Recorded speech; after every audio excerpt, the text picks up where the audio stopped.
All right, today we are diving into Hitster. It's this awesome card game that's going to test your knowledge of like a whole century of music. My job here is to teach you everything you need to know so you can start your first game right now. Yeah, we're totally skipping that long rulebook read. I mean, who has time for that? The whole point is to get you from cracking open the box to building your music timeline in just a couple of minutes. So let's start with the most important thing. What are you actually trying to do? So, what's the main goal in Hitster? It's actually beautifully simple. Your one and only job is to be the first person to build a complete music timeline. What does that mean? Well, you're going to listen to a song and then place that song's card in the right chronological order with your other cards.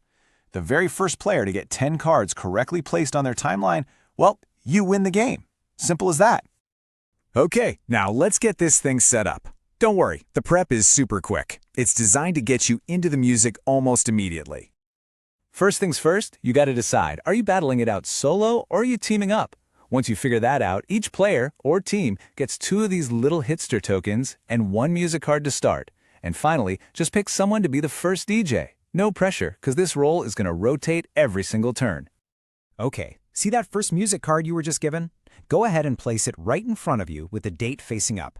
This one card right here is your anchor. It's the very beginning of the timeline you're about to create. Everything else is going to be placed relative to this starting point. And just like that, setup is done.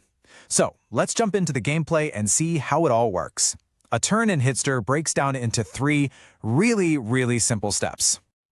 Just remember this sequence. Scan, place, flip. Seriously, that's it. That's the entire game loop right there.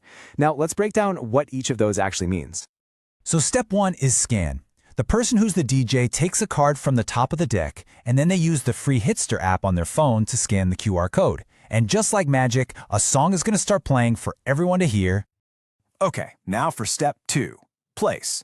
The active player listens to that song and has to figure out where it goes in their timeline. You don't need to know the exact year, not at all. Just, did it come out before this song, after that one, or maybe somewhere in between? You'll put the new card face down right in the spot you think is correct. And finally, the moment of truth. You flip the card. Turn it over to see the date. If you were right, congratulations. It stays right where it is, and your timeline just got 1 card longer. But if you were wrong, well, you just discard the card, and your turn is over. Okay, let's talk about those tokens you started with. You might think they're just little game pieces, but no. These are your secret weapon. They turn this from a fun music trivia game into a real strategic battle. So these tokens give you some really powerful options. You can spend 1 token to just skip a song if you have absolutely no idea. Or if you're feeling a little feisty, you can bet a token to challenge an opponent's placement. If you're right and they were wrong, you actually get to steal their card. And finally, you can trade in 3 tokens to just add any card directly to your timeline. That's a guaranteed point.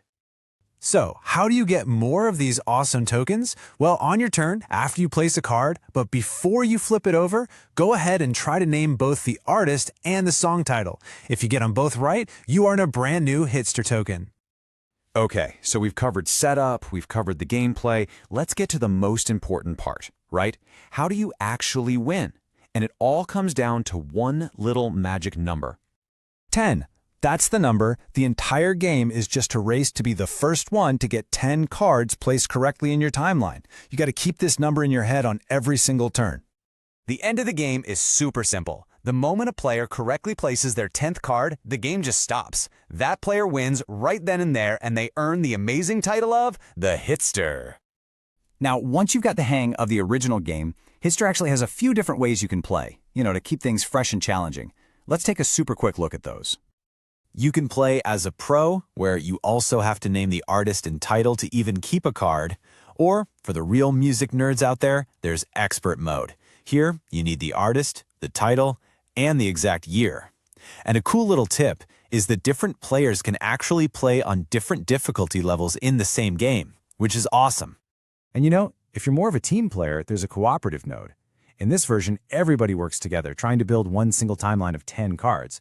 The trick is, you only have 5 shared tokens for the entire team, and you lose one for every single mistake. And that's pretty much it. Scan, place, flip. Use your tokens when you need them, and race to be the first to build that timeline of 10 cards. You literally know everything you need to know to start your first game right this second. So I guess the only question left is, when you draw that very first card to start your game, what song is going to be the anchor of your timeline? Go have some fun.